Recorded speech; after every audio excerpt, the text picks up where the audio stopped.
Nel cuore dell'Italia, adagiata come un gioiello segreto tra le pieghe antiche dell'Appennino, sorge Campobasso. Non è una metropoli scintillante, né una destinazione da cartolina affollata di turisti. No, Campobasso è qualcosa di più raro. È un luogo dove il tempo ha rallentato il passo, lasciando intatti i suoi battiti più autentici. Alcuni direbbero che il tempo l'abbia dimenticata, ma forse è vero il contrario. Forse l'ha tenuta stretta, come si fa con ciò che è prezioso e fragile, proteggendola dal frastuono del mondo moderno. Le sue strade si arrampicano dolcemente lungo il fianco della collina, come vene in un corpo antico. I tetti in pietra, le facciate consunte dal vento e dalla pioggia, raccontano storie che non si leggono nei libri ma si sentono nell'aria, nel profumo del pane al mattino e nell'eco dei rintocchi del campanile. Campobasso non si mostra, si svela, passo dopo passo, scorcio dopo scorcio. È una città di contrasti armoniosi, sacro e quotidiano, natura e architettura, silenzio e canto. Qui la vita segue ancora i ritmi delle stagioni, delle feste patronali, dei mercati nelle piazze. Ed è in questo fragile equilibrio, tra ieri e oggi, che risiede la sua forza. Questa è Campobasso, e tu stai per scoprirla. Dominando la città dall'alto del colle, il castello Monforte appare come un gigante silenzioso che da secoli osserva, ascolta, protegge. Edificato nel XV secolo, ma probabilmente poggiato su fondamenta ancora più antiche di epoca longobarda, questo maniero è molto più di una semplice costruzione militare, è l'anima in pietra di Campobasso. Lo sguardo si perde tra le sue torri merlate e le mura scabre, segnate dal tempo e dai venti che spirano dalle montagne. Sembra raccontare una lunga veglia, quella dei Longobardi, i primi custodi della città, dei Normanni, abili architetti che modificarono la sua struttura, e degli Aragonesi, sotto i quali il castello assunse l'aspetto che oggi conosciamo. Ogni pietra trasuda memoria, un graffito incerto sulla parete, un passaggio segreto murato, un'antica cisterna nel ventre del castello ancora umida. Tutti dettagli che rendono palpabile il tempo, come se le epoche si fossero stratificate senza mai cancellarsi. E quando si scende lungo i vicoli che conducono al centro storico, si ha la sensazione che il castello continui a seguirci con lo sguardo.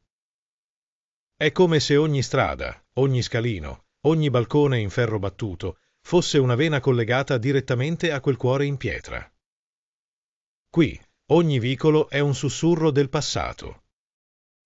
Campobasso non è solo un insieme di strade e pietre, è un organismo vivo, che respira, si muove e sussurra storie a chi ha orecchie abbastanza attente per ascoltarle.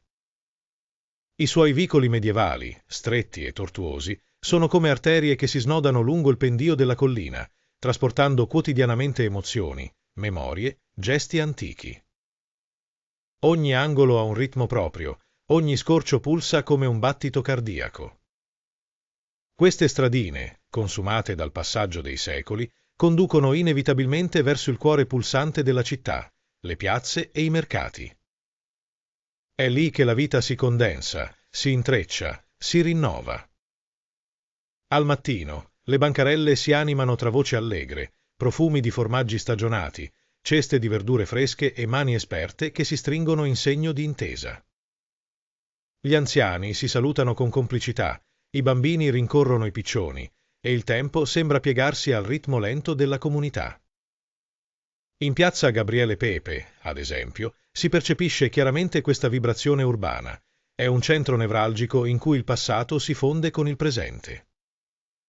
I bar si affacciano con le loro sedie allineate come sentinelle dell'osservazione sociale, mentre nei caffè si discute di politica, calcio e stagioni, come si faceva un secolo fa. Ogni pietra del centro storico è un neurone attivo, ogni suono una sinapsi che collega generazioni diverse. Campobasso è questo, una creatura antica ma ancora in cammino, un organismo che non ha mai smesso di vivere, anche quando tutto intorno sembrava dimenticarla.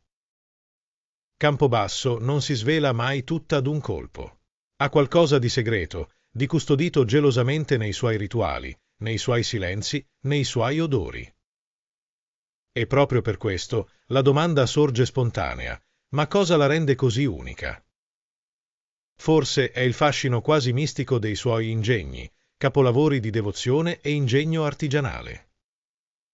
Durante la processione del Corpus Domini, queste strutture, apparentemente impossibili, sembrano sfidare la gravità. Figure umane, bambini, santi, angeli, sorretti da un'architettura nascosta di leve e bilanciamenti, danzano sospesi nell'aria. È uno spettacolo ancestrale, dove l'estasi collettiva incontra il rigore della tradizione. Un momento in cui il sacro si fa carne e teatro, e la città intera si trasforma in un palcoscenico senza tempo. Oppure la risposta risiede nel gusto, in quel gesto semplice, ma potente, di affondare una forchetta in un piatto di cavatelli fatti a mano. Piccole conchiglie di pasta, modellate con il pollice, come si faceva secoli fa. Accompagnati da sughi intensi, spesso a base di carne di maiale, o magari da un ragù lento che sa di domenica e pazienza.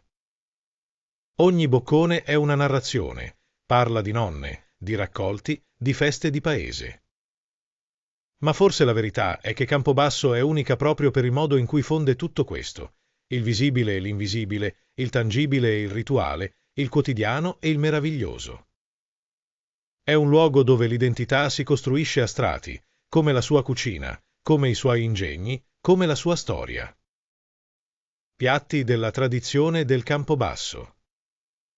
Cavatelli con carne di maiale, piccoli solchi di pasta, modellati a mano, che accolgono sughi robusti e carnosi. Ogni forchettata è un ritorno alla domenica in famiglia. Taccozze e fagioli, pasta rustica, tagliata a mano, immersa in un brodo denso di legumi e aromi contadini. Crioli alla campoasciana, spaghetti quadrati, ruvidi, conditi con peperoni secchi, mollica tostata e olio extravergine. Un piatto povero, ma ricco di anima. Formaggi e salumi. Caciocavallo podolico, stagionato in grotte naturali, ha un sapore deciso e una consistenza burrosa.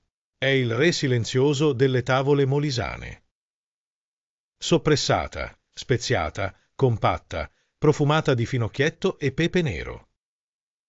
Pezzata d'agnello, piatto pastorale, cotto lentamente in paioli di rame con patate, pomodori e aromi di montagna. Un inno alla transumanza.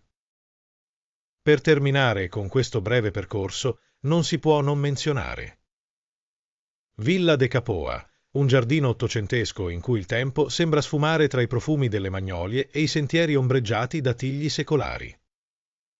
Un tempo riservato all'élite cittadina, oggi è un'oasi pubblica dove ogni angolo racconta una storia, statue eleganti che sbucano tra le fronde, antiche panchine che invitano alla sosta e scorci fioriti che incantano in ogni stagione.